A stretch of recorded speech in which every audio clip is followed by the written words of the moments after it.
원래 계획은 오늘까지 영적 전쟁에 대해서 하나님의 전신갑주에 대한 설교를 오늘 드리려고 했습니다. 근데 지난주 영적 전쟁에 대한 말씀을 드린 다음에 상담을 해오시는 분들이 몇 분이 계시고 또 메일로 상담하시는 분들을 보면서 한 번을 더 설교해야 되겠다는 생각이 들었습니다. 목사님, 이게 마귀 역사인가요? 굉장히 궁금해 하시는 분들이 많아지셨어요. 목사님, 제게 이런 일이 일어나는데 또 우리 가정에 이러는데 이게 마귀 역사인가요? 분별을 받는 일은 대단히 중요합니다. 이게 정말 악한 영의 역사인가? 그러나 제가 상담을 받으면서 제 마음에 더 중요한 문제라고 느껴지는 것이 있었습니다. 그것은 두려움이에요. 이 마귀의 역사인가라고 물어보는 그 마음 바탕에 굉장한 두려움이 있는 겁니다. 이게 마귀 역사면 어떡하나, 이런 두려움이 있는 것이 문제라는 것을 느꼈습니다. 여러분, 어떤 전쟁도 두려워하면 진 겁니다. 그렇죠? 마귀와의 영적 전쟁도 마찬가지죠. 우리 마음에 마귀와의 싸운다 그러면 두려워하는 마음이 생기는 것은 이건 심각한 문제입니다. 그래서 영적 전쟁에 대해서 다시 한번 말씀을 드리고, 그리고 하나님의 전신갑주에 대해서 설명을 드리는 것이 옳겠다고 생각이 들었습니다. 여러분, 마귀의 역사가 진짜 있나? 또 내게도 그런 역사가 나타나는가? 우리 가정에도 있는가? 여러분이 별로 걱정하실 필요가 없는 것은 당연히 있기 때문에 그렇습니다. 그건 당연한 일이니까 마귀의 역사라고 해서 무언 놀랄 것도 없고 그것 때문에 두려워할 것도 없습니다. 여러분, 눈에 보이지는 않지만 우리 손에도 음식에도 다 세균이 있지 않습니까? 우리가 그걸 현미경으로 만약에 보듯이 다 본다면 아마 도무지 살아갈 수 없을 것입니다. 그러나 세균을 우리 입으로 이렇게 우리 몸속에 들어가도 그랬다고 해서 당장 병이 생기는 것은 아니잖아요. 우리가 세균에 대해서 조심하고 병에 걸리지 않도록 해야 될 필요는 분명히 있지만 우리 주변에 늘 세균이 많다고 그것 때문에 너무 걱정하는 것도 또 하나의 병이지 않습니까? 마귀가 역사하는 것은 성경이 분명히 말하기를 아담과 하와가 타락하고 난 다음에 이미 우리 인간 사회 전체를 영향을 끼치게 됩니다. 심지어 예수님은 이 세상 임금이라고까지 말을 했습니다. 성경에 보면 오늘 이번 에베소서 6장 12절에도 마귀는 정사와 권세와 이 어둠의 세상 주관자들과 하늘에 있는 악의 영들이라고 말을 했는데, 이 말은 우리가 살아가는 모든 정치, 사회, 경제, 문화, 교육계에 다 마귀가 역사하고 있다는 말입니다. 여러분, 독일이라고 하는 나라가 대단히 지성에 있어서는 앞서 있는 나라로 모든 사람들이 다 인정하고 있음에도 불구하고 세계 제2차 대전을 일으킵니다. 히틀러라는 사람 때문이라고 하지만 어떻게 한 사람이 그런 일을 이뤄내겠어요? 그건 무서운 악의 영의 역사지요. 히틀러의 고백대로 그는 늘 무슨 소린가를 계속 들으면서 행동했다고 하는데 그게 뭐겠습니까? 무서운 악한 영이죠. 하나님을 공식적으로 부정하는 공산주의가 전 세계 절반 이상을 차지했던 때가 있었습니다. 무슨 역사일까요? 마귀의 역사가 아니면 설명할 방법이 없잖아요. 아르헨티나라고 하는 나라 예를 들면 세계 10대 부국에 들어가던 나라입니다. 그런데 지금은 너무너무 어려운 나라가 되어 있어요. 이유는 그 나라 대통령이 주술가를 장관으로 임명하고 또 대통령의 보좌관으로 세우고 이런 나라였기 때문에 완전히 악한 영이 그 나라 전체를 무너뜨리게 된 거죠. 우리 주변에 악한 영의 역사는 상상하기 어려울 정도로 우리의 삶 전체에 영향을 끼치고 있습니다. 그러니까 악한 영의 역사구나, 이상할 것도 없어요. 악한 영의 역사가 없다면 오히려 이상할 형편이죠. 여러분 혹시 가정에서도 이게 남편이 갑자기 왜 이러나, 아내가 이 사람이 왜 이러지? 라는 생각이 든다면 반드시 그 배우에는 영적인 문제가 있습니다. 남편이나 아내만 그렇습니까? 우리 자신도 우리도 알지 못하는 어떤 힘에 사로잡혀서 지나고 나면 정말 후회하고 부끄러운 일을 우리도 저지르고 살잖아요. 우리가 영적인 역사에 완전히 노출되어져 있습니다. 어떤 부인이 백화점에 가서 아주 비싼 옷을 덜컥 사가지고 집에 왔어요. 저녁에 남편이 돌아왔을 때 그 드레스를 입어보면서 어떠냐고 물어보니까 남편이 겁이 나는 겁니다. 옷은 좋은 옷인 것 같은데 너무 비싼 옷일 것 같아서. 그래서 어울린다 안 어울린다 하기 전에 얼마냐고 물었어요. 이 옷이 얼마냐. 그랬더니 아내가 말해주는데 진짜 기절초풍할 가격의 옷을 덜컥 사온 겁니다. 아니 당신이 제정신이냐고, 어떻게 이런 옷을 사느냐고 그랬더니 마귀의 유혹에 넘어가서 그랬다는 거예요. 아니 당신이 그렇게 나보고 마귀라고 그러고 사탄아 물러가라 그러던 사람이 어떻게 당신이 마귀의 유혹에 넘어가서 이런 옷을 샀다고 그러느냐. 자기도 마귀가 유혹하는 줄 알았대요. 어떤 옷이 너무 사고 싶은데 이건 유혹이야, 마귀가 역사하는 거야. 그래서 사탄아 뒤로 물러가라 그랬더니 사탄이 뒤에서 보아도 아름답더라 이런 바람에 그냥 샀다는 거예요. 누군가가 우스개처럼 만든 이야기지만 또 많은 사람들이 사탄의 역사를 이렇게 우스개 이야기처럼들 합니다.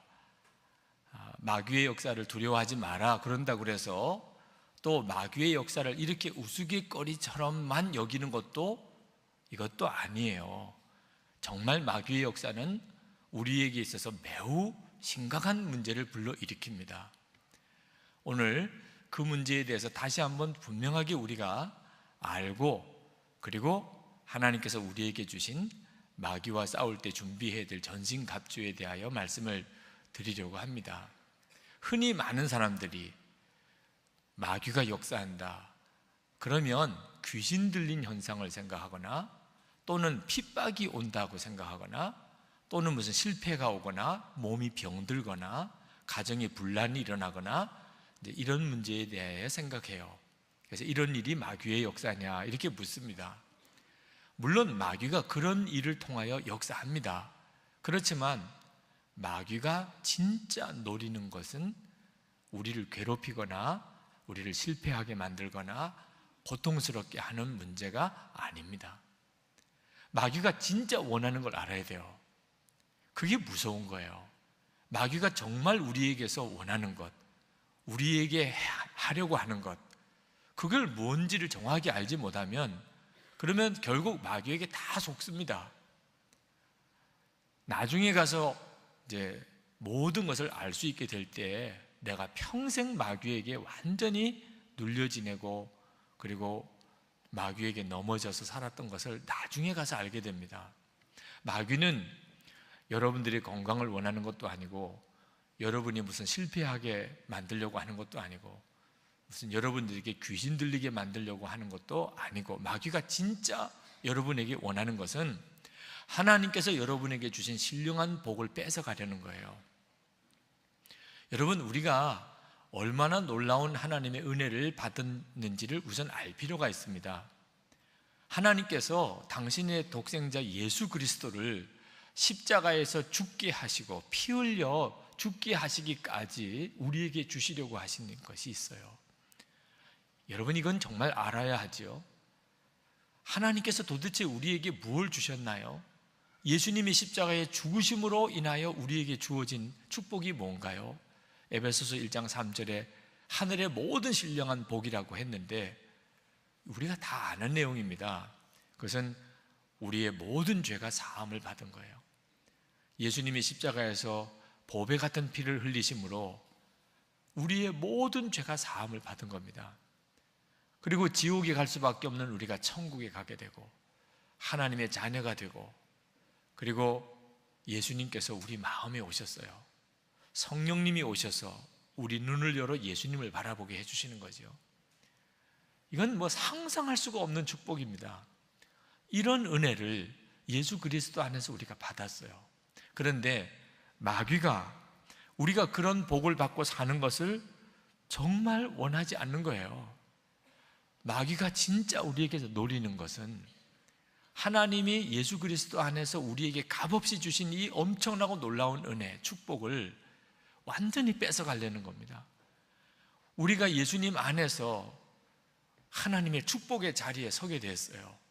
이제는 완전히 죄 사함 받은 자, 이제는 하나님의 자녀, 예수님이 우리 마음에 오신 예수님과 동행함이 이제 우리의 남은 생애를 살고 이 땅에서 하나님의 나라를 경험하고 사는 그런 축복을 우리가 받았어요. 그런데 마귀는 우리가 그 축복의 자리에 서 있지 못하도록 우리를 떠밀어 넘어뜨리는 겁니다. 어제 저녁에 굉장히 마음 아픈 이야기를 하나 들었습니다. 제가 잘 아는 목사님이에요. 근데 이분이 지금 이혼하고 술집을 하고 계시다는 이야기를 들었어요. 술집도 꽤 잘하나 보죠. 인터넷에도 이렇게 올라온 거 보니까 본인의 경력에 대해서는 목사라는 것은 다 빼버리고, 그리고 그가 뭐 술집을 경영하고 뭐 술에 대해서는 거의 뭐 박사 수준에 이르신 분이 됐다는 거예요. 그분의 사정을 어느 정도 알기 때문에 그분이 왜 그렇게까지 갔는지를 제가 알지만 너무 마음이 아픈 것이 그가 하나님께서 그에게 주신 엄청난 축복을 어떻게 그렇게 한순간에 버릴 수 있을까 하는 거예요. 그게 마귀가 하려고 하는 일입니다. 우리가 하나님으로부터 받은 말할 수 없이 놀라운 축복이 어떤 사람에게 있어서는 아무것도 아닌 것처럼 버려져요. 그것을 우리에게 주시기 위해서 하나님이 지불하신 대가가 얼마나 큰데, 예수님은 십자가에 죽으시고 하나님은 독생자를 내어주시기까지 하신 이 엄청난 은혜를 어쩌면 그렇게 쉽게 버리나 말입니다. 그런 축복의 자리에서 어떻게 그렇게 어처구니 없이 넘어지나 말이에요. 자, 오늘 이 시간 그 목사님 문제만 아닙니다. 실제로 얼마나 많은 교인들이 사실은 마귀에게 이렇게 비참하게 무너져 버려 있는지 몰라요. 여러분은 정말 예수님 안에서 하나님이 주신 그 말할 수 없이 놀라운 축복을 제대로 잘 지키고는 계신지 한번 제가 여러분에게 질문을 한번 해보겠습니다. 여러분은 나는 뭐 귀신 들린 건 아니야, 뭐 내가 무슨 마귀에게 뭐 사로잡혀서 그렇게 살지는 않아, 나 뭐 그렇게 괜찮게 살고 있어. 그렇다면 한번 점검해 보세요. 여러분, 우리가 하나님으로부터 받은 축복을 크게 두 가지로 나눈다면, 하나는 모든 죄가 사함을 받은 복이고, 또 하나는 예수님이 우리 안에 오신 것이에요. 자, 여러분의 모든 죄가 예수님이 십자가에서 피 흘려 죽으심으로 다 용서받은 이 은혜를 여러분은 정말 믿고 누리고 있습니까? 그걸 어떻게 알 수 있나? 나 믿습니다. 그러면 아는 거죠. 뭐 저는 예수님 때문에 제 모든 죄가 사함 받았습니다. 그러면 믿는 거잖아요. 그러나 진짜 그 사람이 그 구원의 축복, 속죄의 축복을 누리고 있는지는 말로 아는 게 아니에요. 그 사람의 삶을 통해서 드러나는 겁니다. 여러분이 속죄함을 받은 축복은 절대로 말만 가지고 시인하는 거로 그쳐지지 않아요. 너무 엄청나니까. 얼마 전에 신문에 전문직에 종사하는 33살 된 어떤 분의 기가 막힌 사연이 소개되었더라고요. 작년 1월에 이분의 사무실에 도둑이 들었습니다. 서랍 속에 있는 돈 10만 원과 컴퓨터를 도적 맞았어요. 뭐 살다 보면 그런 정도쯤에 도둑은 맞을 수 있지요. 그분도 그 정도로 생각을 했습니다. 그런데 그 일이 이분의 삶 전체에 엄청난 소용돌이를 가져오게 됩니다. 도둑 맞은 컴퓨터의 하드디스크 안에 이분이 결혼하기 전에 교제하던 여자친구와 잠자리에서 찍은 동영상, 그런 걸 왜 찍나 몰라요. 그런 동영상 여러 편이 그 하드디스크 안에 저장되어 있었다는 거예요. 본인도 그걸 깜빡 잊어버리고 있었던 일입니다. 그런 게 자기 컴퓨터 속에 있었는지조차도. 이분이 나중에서요, 자기 동영상이 웹하드라고 하는 파일을 다운받고 올리고 하는 그 업체들을 통해서 그 동영상 게시판에 떠돈다는 걸 알게 됐습니다. 깜짝 놀랐죠. 기절초풍하는 줄 알았죠. 자기 얼굴이 다 드러나고 그 부끄러운 장면들이 다 고스란히 계속 이렇게 올라가고 있다는 걸, 자기가 살던 지역, 자기 신상 정보까지 이렇게 공개되면서 이건 심각한 문제가 되었어요. 그래서 그가 출퇴근하면서 완전히 이 일에 매달리게 됩니다. 그런 파일들 점검하고 모든 사이트마다 들어가 보면서 자기 동영상이 떠오는 것을 발견하고 찾아가지고는 그 업체에 찾아가서 삭제해달라고 요청하고, 자기 동영상 제목이 있는 것을 제목을 넣고 그거는 검색에 올라오지 않도록 그렇게 조치를 취하고, 이건 죽을 맛이라 그래요. 그러나 지금 우리 한국에 이런 계통의 일을 아시는 분들은 거의 막는 게 불가능하다는 겁니다. 도대체 누가 그 영상을 가지고 있는지, 누가 올리는지 도무지 알 수가 없으니 그저 할 수 있는 방법은 계속 점검해 보면서 올라올 때마다 삭제해 버리거나 이런 방법밖에 없다는 거죠. 이분이요, 스트레스로 완전히 간을 다 버렸어요. 결혼한 지 1년 됐습니다. 아내 몰라요. 아내가 그 사실을 알면 어떨까? 이건 정말 끔찍하다는 거예요.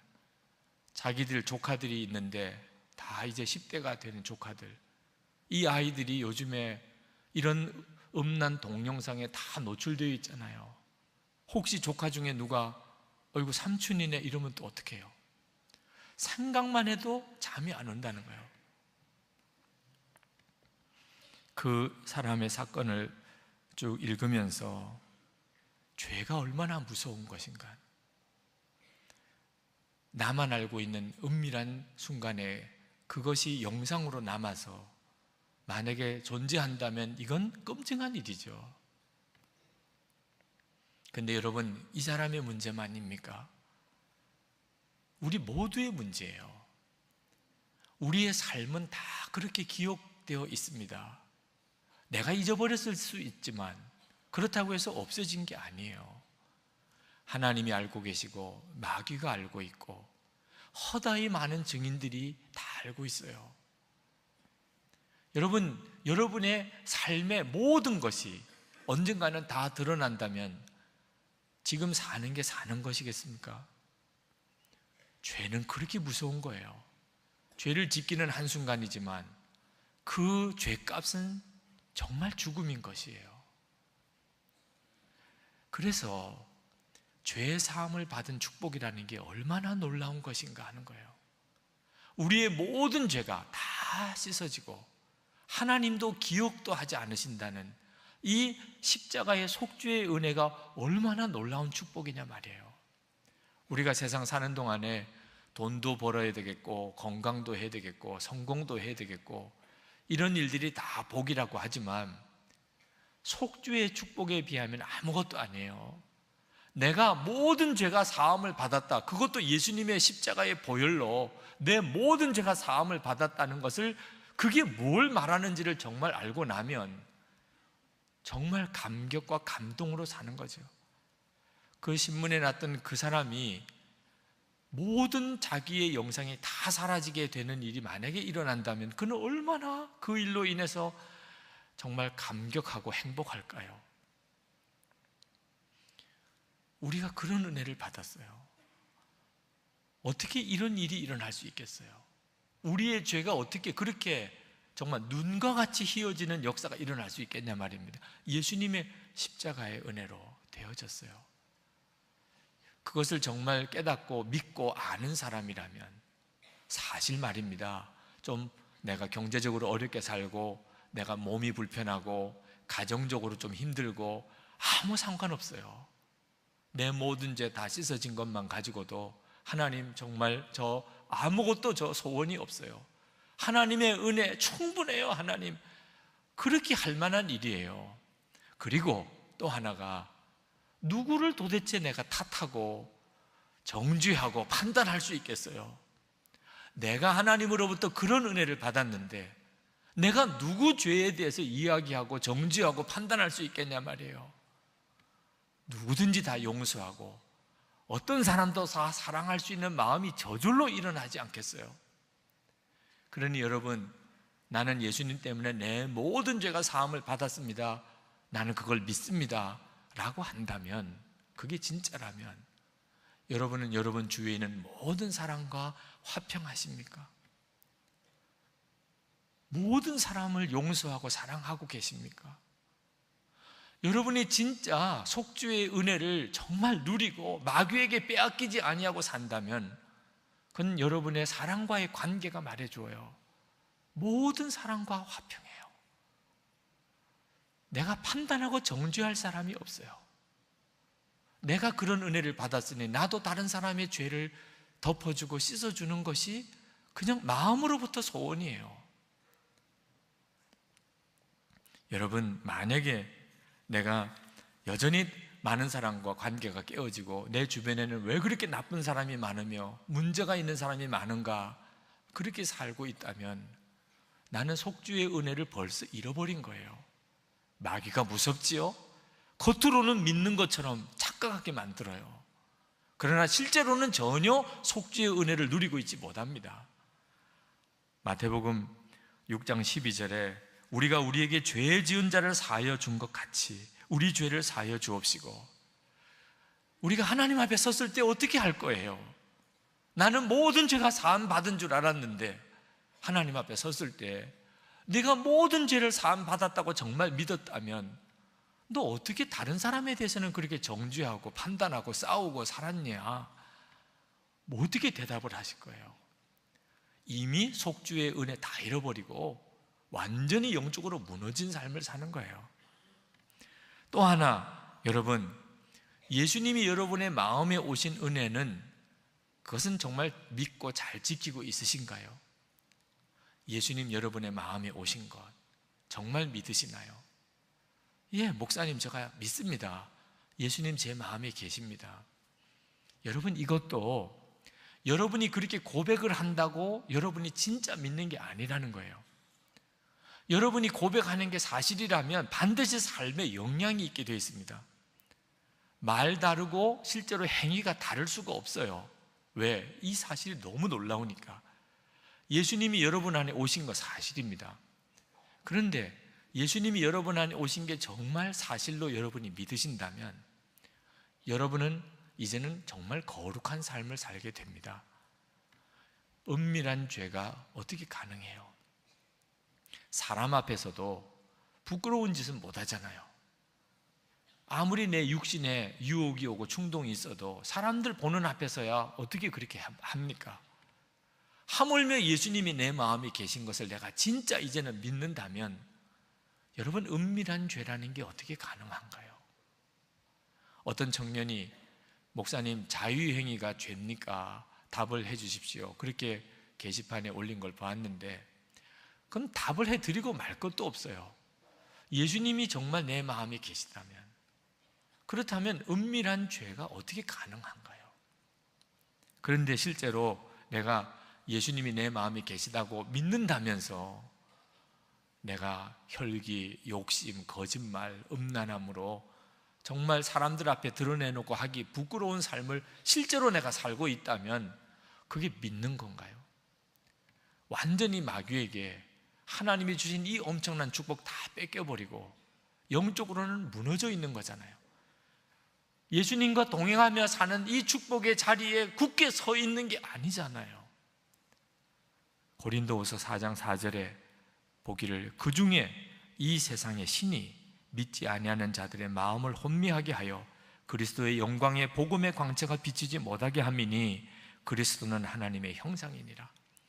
예수님을 모시고 산다고 하면서도 예수님에 대해서는 전혀 모르고 사니 그 마음을 실제로 주관하고 있는 것은 이 세상 신 마귀라고 한다는 거죠. 여러분, 마귀가 노리는 거는요, 우리가 겉으로는 믿음을 지키고 사는 것처럼 만들어 놓고 실제로는 전혀 예수님을 믿고 살지 않게 만드는 것입니다. 그래서 무서운 거예요. 디도서 1장 6절 보실까요? 그들이 하나님을 시인하나 행위로는 부인하니 가증한 자여 복종하지 아니하는 자여 모든 선한 일을 버리는 자니라. 하나님을 믿는다고 하면서도 문제는 행위란 말이에요. 행위는 전혀 하나님을 인정 안 해요. 구원 받았다고, 모든 죄 사함 받았다고 하는 말이 실제로 삶에는 전혀 드러나지 않아요. 요한계시록 3장 1절에 4대 교회 사자에게 편지하라. 하나님의 7 영과 7 별을 가지시니까 이르시되 내가 내 행위를 아노니 내가 살았다 하는 이름은 가졌으나 죽은 자로다. 이름만 살았다는 성도의 이름을 가지고 있지 실제로는 죽은 자라는 거예요. 예수님의 속죄의 은혜를 실제로 삶으로 누리고 있나? 예수님과 동행하는 삶을 실제로 사나? 여러분, 마귀가 얼마나 무섭게 우리 가운데 역사하고 있나요? 하나님이 우리에게 허락하신 은혜는 말할 수 없이 놀라운 은혜예요. 정말 상상할 수도 없는 축복이에요. 그러나 동시에 마귀가 우리에게 역사하는 것도 상상할 수 없이 끔찍하고 무서운 일이에요. 하나님이 예수 그리스도 안에서 우리에게 허락하신 모든 축복을 어떻게 이렇게 송두리째 다 뺏어갈 수가 있나요? 인류 역사상 마귀는요, 수도 없이 하나님이 허락하신 이 예수 그리스도로 인한 은혜의 복음을 무효화시키려고 얼마나 간교하게 역사했는지 모릅니다. 가인이 아벨을 죽일 때도 그랬고, 모세 당시에 이스라엘의 난 아들을 다 살해하던 일도 그랬고, 광야에서 아말렉을 비롯하여 이스라엘 백성들을 괴멸시키려고 역사했던 일들도 그랬고, 예수님 탄생할 때 헤롯 왕의 유아들을 다 살해한 사건도 그랬고, 초대교회에 일어났던 무서운 박해도 다 동일해요. 하나님이 우리에게 주신 이 놀라운 십자가의 복음이 사람들에게 전해지지 못하게 하고, 또 전해지더라도 실제로 누리지 못하게 만들려고 하는 거지요. 안타깝게도 지금 이 일이 많은 그리스도인들의 삶 속에서 그대로 일어나고 있어요. 은혜는 엄청난 은혜를 받아놓고도 실제로는 전혀 누리지 못하는 겁니다. 속죄의 복음을 듣기만 했지 실제로는 아무 감격도 없이 서로 그렇게 싸우고 상처를 주고받고 살아요. 예수님을 믿는다고 하면서도 어떻게 그렇게 실제로는 은밀히 죄짓고 사는지 말이에요. 마귀가 진짜 무섭잖아요. 그러나 성도 여러분, 마귀의 역사가 이렇게 참 간교하고 무섭게 우리들 가운데 역사하고는 있지만, 다시 한번 여러분에게 말씀드립니다. 그 일을 두려워하지 마세요. 마귀의 간교를 모르니까 넘어갔던 거예요. 마귀의 역사는 우리가 두려워할 이유가 없어요. 우리 안에 오신 예수님 때문입니다. 마태복음 28장 18절에 예수께서 나와 일러 가라사대 하늘과 땅의 모든 권세를 내게 주셨으니, 예수님은 하늘과 땅의 모든 권세를 가지고 계신 분이에요. 근데 그 예수님이 우리 안에 오셨단 말이에요. 우리 안에 오셨어요. 그러니 마귀가 우리를 어떻게 하겠어요? 그러므로 여러분, 예수를 믿을 때 예수님을 영접한다는 말이 얼마나 중요한 것인지, 예수님을 여러분 마음에 모시고 산다는 게 얼마나 중요한 것인지 아셔야 합니다. 하나님은 마귀가 그렇게 극렬하게 역사해서 성도들을 넘어뜨리려고 하는 걸 알지만, 그러나 결국은 교회와 성도들이 더 강해지고 교회는 더 깨끗해지고 결과적으로 더 부흥되도록 지금까지 교회 역사를 이끌어 오셨어요. 교회 역사를 단면만 보면 이제는 예수 믿을 사람 한 사람 없을 것 같고, 교회는 완전히 무너질 것 같은데 희한하죠. 지나고 보면 성도들은 회개하고 다시 일어나고 교회는 다시 부흥되는 역사를 하나님은 지금까지 이루어오고 계세요. 어떻게 그게 가능하죠? 우리 가운데 오신 예수님 때문이에요. 여러분, 만약에 여러분 안에 목사님 오늘 말씀을 듣고 보니까 나는 완전히 마귀에게 속고 살았네요. 나는 귀신 들리지 않으면 나는 괜찮은 줄 알았어요. 귀신 들리지 않으면.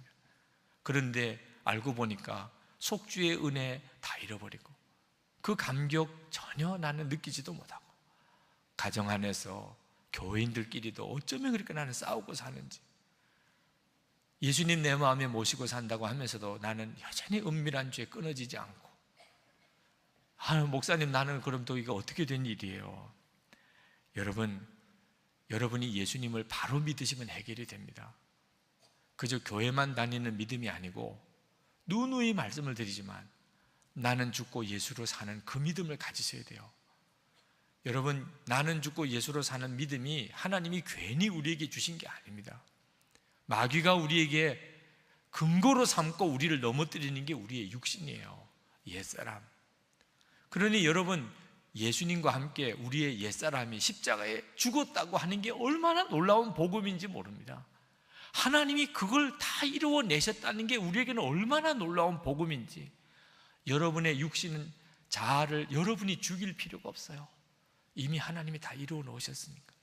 여러분은 그냥 믿고 고백하기만 하면 돼요. 나는 예수님과 함께 죽었습니다. 이제 예수님이 내 주님이시고 내 생명이십니다. 그때 마귀는 어떻게 더 이상 여러분을 넘어뜨릴 수가 없어요. 여러분이 계속 넘어지고 있다면 예수님 안에 거하지 않기 때문입니다. 요한복음 15장 5절에 하반절에 보면 나를 떠나서는 너희가 아무것도 할 수 없습니다. 6절에 사람이 내 안에 거하지 아니하면 가지처럼 밖에 버려져 마르나니 사람들이 그것을 모아다가 불에 던져 사르느니라. 여러분이 지금 이런 처지에 있는 이유가 예수님 안에 거하고 살지 않기 때문에 그래요. 사도 바울도 이 죄 때문에 얼마나 무섭게 마귀의 공격을 받았는지 그 처절한 기록이 로마서 7장에 나옵니다. 로마서 7장 15절부터 쭉 이하로 나오는데 제가 몇 구절만 읽어드릴게요. 내가 원하는 바 선은 행하지 아니하고 도리어 원하지 아니하는 바 악을 행하는도다. 하여튼 사도 바울이 미칠 것 같았어요. 23절에 보면 내 지체 속에서 한 다른 법이 내 마음의 법과 싸워 내 지체 속에 있는 죄의 법으로 나를 사로잡는 것을 보는도다. 24절에 오라 나는 곤고한 사람이로다. 이 사망의 몸에서 누가 나를 건져내랴.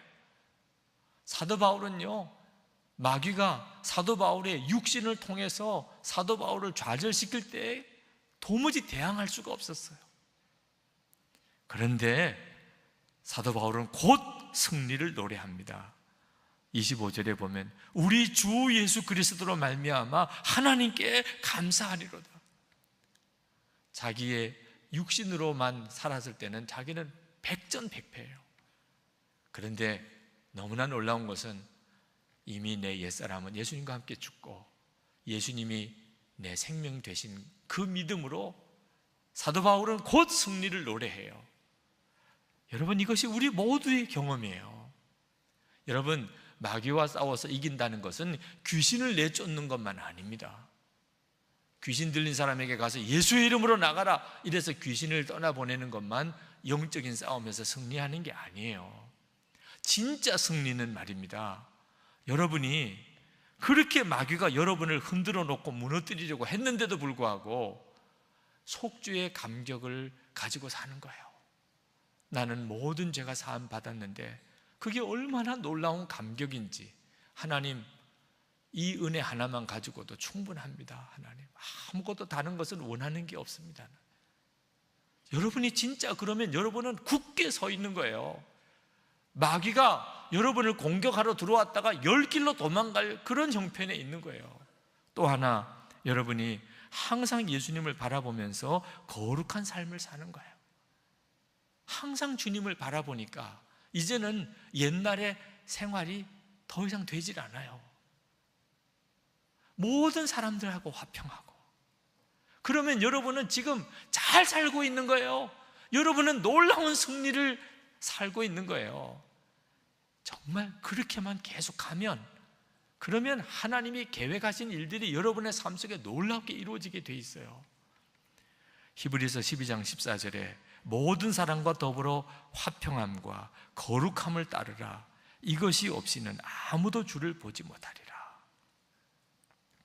로마서 8장 35절에서 37절까지 말씀해 보면 성도들이 예수 믿는다는 이유 때문에 뭐 말할 수 없는 고난을 당하는 장면이 나옵니다. 환난을 당하고 곤고해지고 박해를 받고 굶주리고 헐벗고 위협을 당하고 칼에 맞으면서 종일 주를 위하여 죽임을 당하게 되며 도살당할 양같이 여김을 받으면서, 그런데도 그들은 누가 우리를 그리스도의 사랑에서 끊으리요? 우리를 사랑하시는 이로 말미암아 우리가 넉넉히 이기느니라, 그렇게 고백을 해요. 이게 바로 영적인 싸움에서 이긴 거예요. 마귀가 우리를 무너뜨리려고 별의별 방법을 다 써도 우리가 내가 서 있어야 될 그 은혜의 자리에 굳게 서 있는, 그게 바로 영적인 승리예요. 예수님이 그렇게 해주세요. 우리와 함께 계시는 예수님, 그 예수님이 우리를 그렇게 만들어 주셔요. 우리가 할 수 있는 게 아니에요. 우리가 할 수 있는 것은 오직 예수님 그분을 바라보는 것입니다. 여러분이 약하다고 걱정하지 마세요. 미국 인들이 가장 존경하는 분이 링컨 대통령이지요. 흑인이나 백인이나 다 존경하는 사람입니다.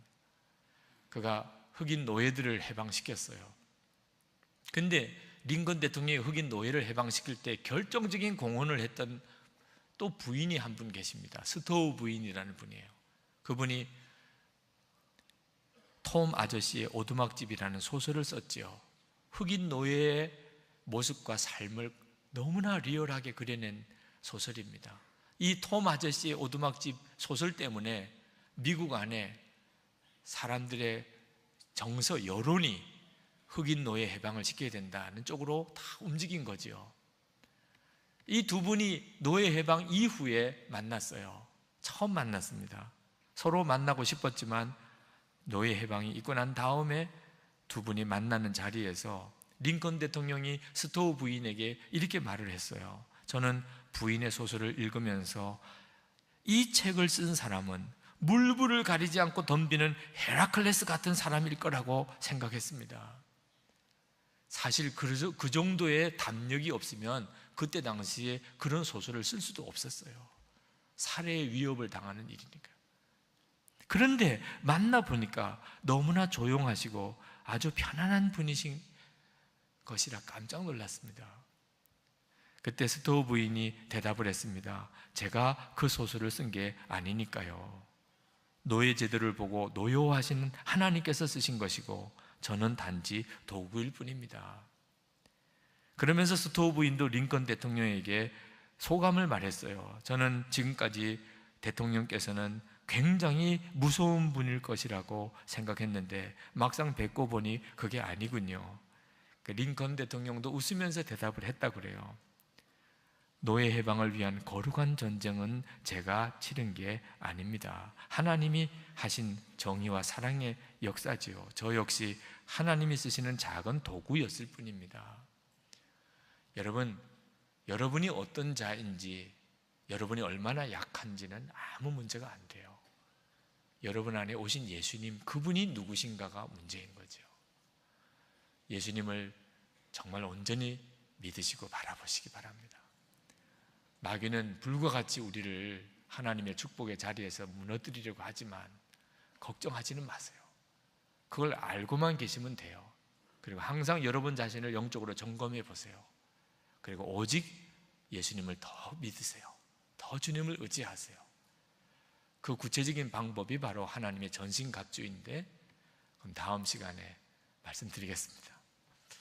우리 기도하십시다. 오늘 이 시간 여러분들의 눈이 열려서 마귀의 괴계를 정확하게 볼 수 있게 해 주시기를 기도하십시오. 여러분이 속으면 안 되기 때문입니다. 여러분이 속주의 감격 속에 모든 사람과의 화평함을 정말 이루고 있는지, 예수님을 바라보면서 정말 거룩한 삶을 살아가고 있는지 오늘 주님 앞에 기도 중에 점검 받으십시오. 마귀의 역사가 무섭지만 두려워하지 마십시오. 예수님을 바라보십시오. 예수님이 여러분의 생명이고 주님이심을 고백하십시오. 기도하겠습니다. 은혜와 사랑이 많으신 하나님, 놀라우신 하나님 은혜를 감사합니다. 역사하시는 주님을 찬양합니다. 아버지 하나님, 오늘도 주님 앞에 나와 예배하는 모든 성도들을 주님이 축복하소서, 역사하소서. 아버지 하나님 함께해 주소서. 놀라우신 주의 은혜로 주여 함께해 주소서. 주여 사랑하는 성도들의 눈이 열려져서 거룩한 성도로 일어나게 하소서. 하나님 사랑의 기적이 예수 그리스도 안에서 일어나게 하소서. 마귀가 그토록 뺏어가려고 하고 넘어뜨리려고 하는 것들, 주님 우리가 이제는 다 알았습니다. 예수님만 더욱 의지합니다. 주님만 더욱 바라봅니다. 주님만 더 사모합니다. 주 예수님 안에서 우리가 넉넉히 이기는 자인 것을 믿습니다. 아버지 하나님, 감사와 찬송 올려드립니다. 오늘도 성도들이 힘을 얻어 일어나게 하소서. 거룩한 무리들이 일어나게 하소서. 사랑에 충만한 교회가 세워지게 해주소서. 하나님, 이 땅에 하나님의 놀라운 부흥이 일어나게 하시고, 하나님이여 저 북한 땅을 우리가 넉넉히 품을 수 있게 해주소서. 그 힘이 예수 그리스도 안에, 복음의 능력 안에, 하나님 한국 교회 안에 일어나게 해 주옵소서. 세계 열방에 있는 모든 족속, 아버지 하나님 선교사님 위에 주님 동일한 은혜, 성령의 놀라운 역사 주여 부어 주시옵소서. 주 예수님 부어 주소서. 놀라우신 하나님의 은혜로 주님 같이 해주소서. 역사하소서. 주님 감사합니다. 놀라우신 하나님 감사합니다. 찬양합니다. 아버지 하나님 감사합니다. 은혜와 사랑이 많으신 아버지 하나님, 참으로 하나님 감사합니다. 오늘도 저희들에게 은혜 주실 시간, 영광을 하나님 받으시면서 우리의 영안을 열어 주 예수님을 바라보는 시간으로 우리에게 허락해 주신 하나님 감사합니다. 아버지 하나님, 이 시간에 저희들을 더욱 하나님 붙들어 주시옵소서. 예수님 은혜 안에 우리에게 허락하신 말로 상상할 수 없는 하나님의 축복, 우리가 모든 죄에서 사함 받은 것, 예수님 모시고 동행하며 살 수 있게 된 이 축복을 우리가 결코 잃어버리지 아니하고, 하나님이 우리에게 세워주신 그 축복의 자리에서 결코 물러서지 않고 하나님 영광 위에 살게 하여 주옵소서. 마귀가 무섭도록 우리를 넘어뜨리려고 하지만 주님 예수 그리스도 안에서 담대하게 하소서. 오늘도 사랑하는 성도들을 주님이 축복해 주셔서 주님 영안을 열어주셔서 주를 더욱 바라보게 해주시고, 그리고 저들의 하나님 영적인 상태도 점검받게 해 주옵소서. 아버지 하나님, 오늘 주의 손에 우리를 다시 일으켜 주시는 시간인 것을 믿습니다. 주님의 은혜를 사모하는 모든 이들 머리 위에 예수님 이 시간에 안수해 주옵소서. 주 예수님의 보혈로 저들 다시 정결하게 하시고, 예수님만 오직 바라보고 의지하게 하시고, 우리를 넘어뜨리고 들어왔던 사탄이 열 길로 도망가게 하여 주시옵소서. 우리가 모든 이들과 화평하며 우리가 하나님의 거룩한 백성으로 일어나게 하시고, 이 땅을 부흥시키게 하시고, 저 북한 땅을 품게 하시고, 주 예수님의 이름으로 그 복음으로 이 땅이 통일되게 하시고, 주의 다시 오심을 준비하는 거룩한 나라로 세워지게 하여 주옵시고, 하나님 또 저 열방에 나가 있는 선교사님들에게 동일한 은혜를 더하시고 주님 축복해 주옵소서. 아버지 하나님, 오늘도 하나님 앞에 전심으로 예배하고 감사하며 예물 드린 성도들을 또한 축복해 주소서. 주의 영광을 위하여 주님 이 예물이 쓰여지기를 원합니다. 성도들의 삶 속에 하나님의 은혜가 또한 더 함께 해주시기 원합니다. 감사에 감사가 넘치게 하소서. 성도들의 삶에 하나님의 은혜에 부어지는 역사가 충만해서 생수의 강이 흘러 넘치던 것처럼 저들의 주위에는 모든 이들에게 하나님의 은혜와 사랑을 나누며 살게 해 주옵소서.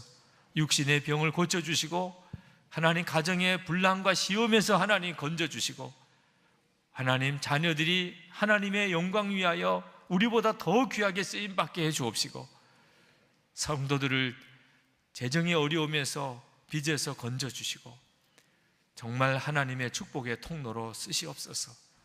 사명 감당할 성령의 놀라운 능력을 부어주셔서 주 예수님 감사합니다. 축복합니다.